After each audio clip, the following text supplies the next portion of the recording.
ખાનગી સ્કૂલો સ્ટેશનરીનો વેપાર કરતી હોવાના આક્ષેપના મામલે સ્ટેશનરી મર્ચન્ટ એસોસિએશનના આવેદન બાદ જિલ્લા શિક્ષણ વિભાગ હરકતમાં આવ્યું છે।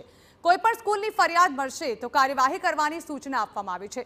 જિલ્લા શિક્ષણ અધિકારી દ્વારા તમામ સ્કૂલોને તાકીદ કરવામાં આવી છે અને સ્કૂલોને પત્ર લખી વાલીઓને અને સ્ટેશનરી અને યુનિફોર્મ માટે દબાણ ન કરવાની સૂચના અપાઈ છે।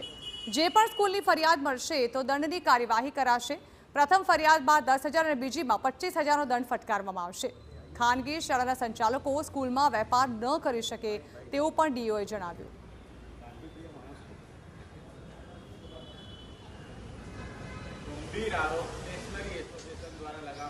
વાલીઓને આ બાબતે વિદ્યાર્થીઓના યુનિફોર્મ ખરીદવા માટે પણ કોઈ ચોક્કસ જગ્યા અથવા તો શાળામાંથી જ ખરીદવા માટે આગ્રહ કરવામાં આવે છે। આ બાબતે ગુજરાત સરકારશ્રીના 2014ના પરિપત્ર અન્વયે તમામ શાળાઓને તાકીદ કરવામાં આવે છે કે આવું કોઈ પણ વાલી વિદ્યાર્થીઓ માટે દબાણ કરવું નહીં।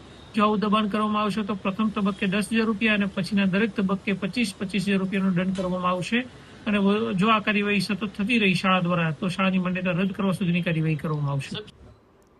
તો સ્ટેશનરી મર્ચન્ટ એસોસિએશને કલેક્ટર અને ડીઓને આવેદનપત્ર આપ્યું હતું। આવેદનપત્રમાં ઉલ્લેખ કરાયો હતો કે ઘણી ખાનગી શાળાઓ સ્કૂલ સ્ટેશનરી તેઓએ નક્કી કરેલી દુકાનોમાંથી જ ખરીદવાની વાલીઓને ફરજ પડે છે। વાલીઓને 15થી 20% મોંઘા ચોપડા, સ્ટેશનરી અને યુનિફોર્મ ખરીદવા માટે દબાણ કરવામાં આવે છે, જેથી તમામ સ્ટેશનરી વિક્રેતાઓને આર્થિક અસર થાય છે।